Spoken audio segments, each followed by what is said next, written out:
Assalamualaikum warahmatullahi wabarakatuh. Alhamdulillahirrabbilalamin. Wabihi nasta'inu ala umuri dunya waddin. Wassalatu wassalamu ala asrofil anbiya'i wal mursalin wa ala alihi wa sahbihi ajma'in, amma ba'du. Yang terhormat Ibu Maftuha selaku dosen pengampu mata kuliah kurikulum dan pembelajaran. Perkenalkan, nama saya Dea Ainur Janah dari absen 36 dengan NIM 1860205222147, kelas PGMI 3C. Baik, di sini saya akan menjawab pertanyaan dari ujian tengah semester. Baik, langsung saja saya akan menjawab pertanyaan yang pertama, yaitu bagaimana kurikulum dapat disesuaikan dengan kebutuhan dan karakteristik siswa dalam konteks pembelajaran di sekolah. Dengan pengertian kurikulum yaitu sesuatu yang terencana, maka dalam dunia pendidikan segala kegiatan siswa dapat diatur sedemikian rupa sehingga tujuan adanya pendidikan dapat tercapai. Di dalam kurikulum tersebut terdapat beberapa komponen dan fungsi yang dapat diterapkan dan dikembangkan oleh guru pada proses pembelajaran di dalam kelas. Guru dapat mengamati perilaku murid-muridnya, mengidentifikasi pengetahuan awal, menggunakan berbagai bentuk asesmen formatif termasuk juga asesmen awal, sering mengobrol dengan muridnya, mereview dan melakukan refleksi terhadap praktek pengajarannya. Dari proses tersebut, guru dapat mengembangkan kurikulum sesuai dengan perkembangan zaman, dan guru dapat menentukan metode dan strategi seperti apa yang akan dipakai dengan menyesuaikan materi yang akan dipelajarinya. Pertanyaan yang kedua, apa yang dimaksud dengan pembelajaran berbasis proyek dan bagaimana guru dapat mengintegrasikannya dalam kurikulum? Pembelajaran berbasis proyek merupakan pendekatan pembelajaran yang memberikan kebebasan kepada peserta didik untuk merencanakan aktivitas belajar.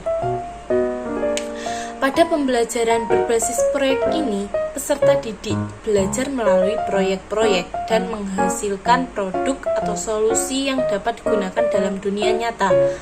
Pendekatan ini membantu siswa mengembangkan keterampilan dan pengetahuan yang diperlukan untuk bekerja dalam dunia nyata, seperti keterampilan kerjasama, pemecahan masalah, dan kreativitas. Dalam mengintegrasikannya pembelajaran berbasis proyek dalam kurikulum, guru harus mempersiapkan tujuan pembelajaran, proyek yang relevan, serta melihat hasil evaluasi dan penilaian. Selain itu, guru dapat mempersiapkan proyek dan mengawasi proyek yang sedang berjalan untuk memastikan bahwa siswa belajar dengan baik dan proyek tersebut menghasilkan produk atau solusi yang memadai. Contohnya, pada pembelajaran proyek penguatan profil pelajar Pancasila atau biasa disebut dengan P5 pada kurikulum Merdeka. Untuk pertanyaan yang ketiga, yaitu bagaimana teknologi dapat digunakan dalam mendukung pembelajaran dalam kurikulum. Teknologi dapat dijadikan alat oleh pendidik untuk mempermudah proses pendidikan dan meningkatkan efektivitas proses belajar mengajar. Teknologi dapat digunakan untuk memfasilitasi proses pembelajaran tersebut, seperti dengan menggunakan e-learning, proyektor untuk presentasi, atau lain sebagainya. Pembelajaran di kelas dapat dibuat lebih menyenangkan dengan menerapkan inovasi pembelajaran yang didorong oleh kehadiran teknologi tersebut. Media belajar yang berbasis teknologi yang cocok dapat mendukung pembelajaran dan dapat untuk pengembangan kurikulum pendidikan.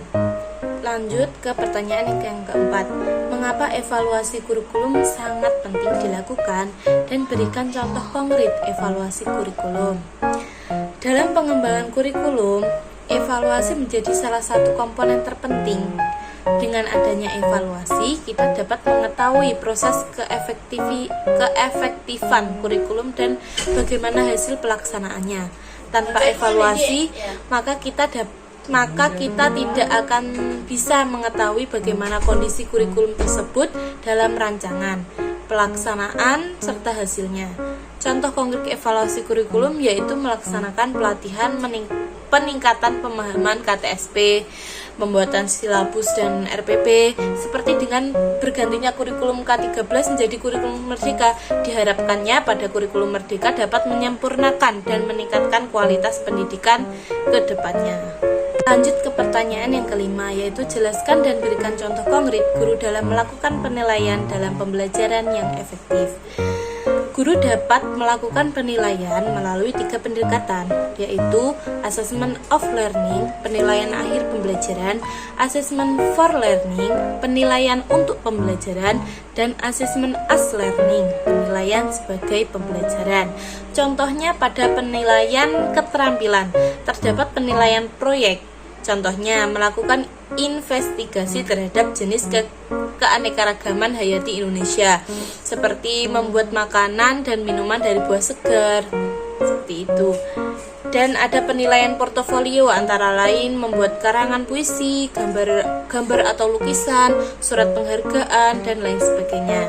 Jadi guru juga melakukan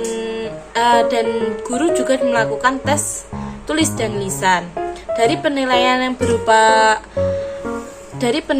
berupa tes maupun proyek, siswa dapat memaksimalkan pengetahuan dan waktu yang digunakan untuk mempelajari ilmu tersebut. Sekian itu tadi jawaban dari saya. Apabila ada kurangnya, saya mohon maaf yang sebesar-besarnya. Terima kasih disampaikan. Wassalamualaikum warahmatullahi wabarakatuh.